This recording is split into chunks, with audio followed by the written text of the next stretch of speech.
Welcome to another Gear Talk for the Sun Parlour Coffee House Sessions. I'm Jan Hall from Folk Roots Radio, joined in a very busy studio today by the Rough Tumble. They are Mallory Graham and Scott Tyler, and we have all these amazing instruments. And I was explaining to them before we came to air, you know, Gear Talk is an opportunity to talk about your instruments, your guitar, but they have so many things to talk about, and it's. I feel like a kid in a candy shop when I bring you on stage. The candy shop was kind of the inspiration for a lot of these instruments. So.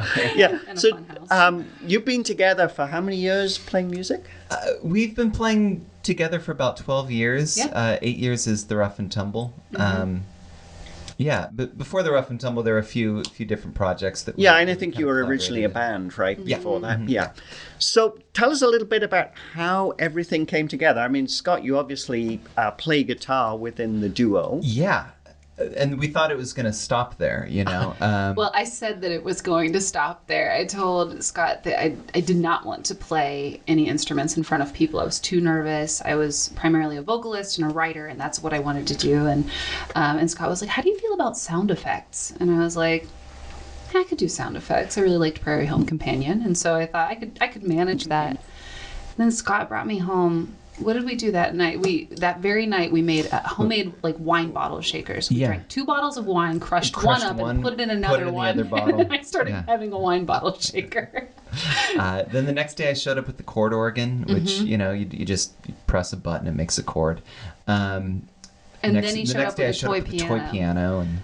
And then we had to get rid of the chord organ a couple years later because it started to electrocute me on stage, and so we had to retire it. So, but then like this stuff started to just accumulate. This was actually one of our first instruments. This was a rattle that we found. It's an African rattle that we found at a friend's yard sale while he was trying to sell all his stuff to move, and we did not pay for it. We did not. We took it. I think he's doing okay now anyway. So basically what happens is if you come across something that sounds good. Yeah. And you know, and I guess from the point of view of you play an awful lot of live shows, you kind of want to have something that's visually interesting. I mean, when you pick this up, this definitely looks visually interesting. There's no two ways about that. I think it's the extra tape that really brings it in, really classes it up. Yeah, there is that element. I think there's also an element where we both tend to be storytellers, and I think kind of like Prairie Home Companion or any sort of like good like radio storytelling, you have all of these sound effects, and it's such an interesting way of telling a story in a song is to find things that can sound like what you're saying. So we use, instead of getting like a little egg shaker, we had wine bottle shakers because the things that we were talking about were a little bit darker and revolving around, you know, a hard relationship and more glassy, sharp things. And so we kind of were very intentional at first about every little thing that came into the set. And then after a while, stuff just sort of appeared. And so like a coffee can showed up one day and we were like, okay, we'll figure that out. And we attached it, and now it is one of many pieces of our drum set.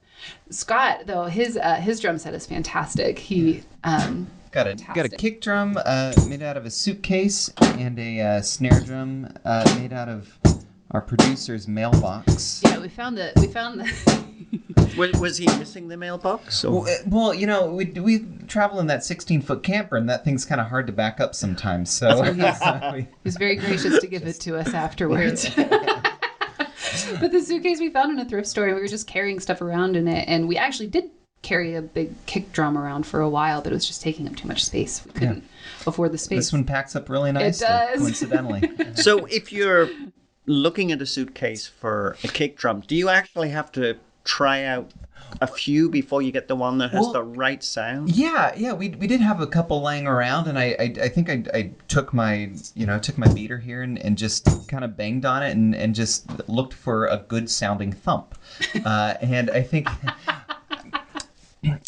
you know, with a lot of kick drums, like what you're looking for is just that kind of flat thump, you know, and that's kind of what this suitcase. Mm-hmm. It actually sounds way better than that old kick drum. Oh man, yeah, we had a small little, I think it was like a child-sized kick drum, and Scott's dad at one point actually said, "I will pay you to stop using that." It sounded so terrible. I need to collect on that, I think. So when you're in the studio, though, I can't imagine that you use as many of these instruments. Boy, we try. We don't use all of them. A lot of times we'll use whatever's in the studio at the time, but I don't know, though. We do pull out quite a few of them for just these kind of background noises and stuff. I think for not this last record, but the record before, we actually took a bunch of bolts and ran them down a big wash tub and ran them back and forth and then digitally pulled them backwards and forwards, which was a really fun effect that we had. And it was kind of just to give this feeling of birds in flight and landing. And it was just a fun way to... We're always looking for, good wooden bowls to roll around on the kitchen floor and stuff like that to make the record feel more, I don't know, at home, but also something that you can grab. Yeah. So something you really can connect to. Something that is more natural almost. Yeah, I think the studio is such a different space than like the stage, because when you're on stage, people can see what you're doing, and sometimes, that can cover like a multitude of sins, right? Yeah. Like you start. But in the studio, you really need to like create the visual, and so I think in a lot of ways we use these little tricks and sound effects even more so maybe because you have to kind of overcompensate for the visual not being there. Oh yeah, absolutely, absolutely. Yeah. Well, it's interesting because you travel in a 16-foot camper. You don't have a permanent home anymore, so you're always on the go. But when you go into the studio, I think that you're actually pretty much recording live off the floor, right? I mean, you have like a few days, and then you hopefully have to get everything down that an album can come together. Yes, hopefully. Yeah, absolutely. We've done a couple of records with a live band. Actually, the last one we did was.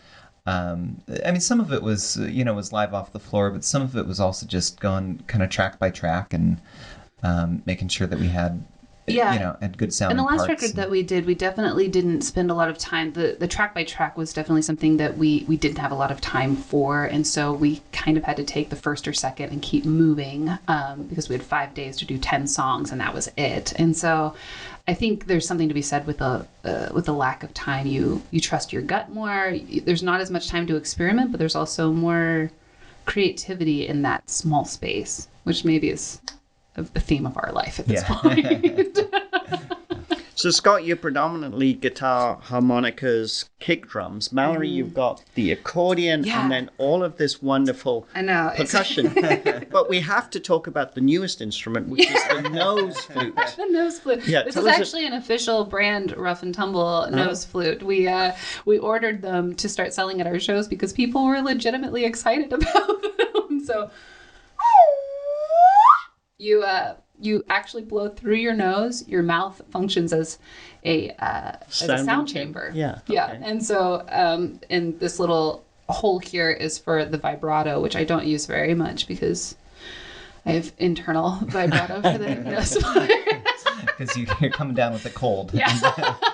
Exactly. But these have been a hoot and a holler, and I'm working up to green sleeves for Christmas. And do you want to give it a try? No, I couldn't. Come on. I also have been working on My Heart Will Go On too.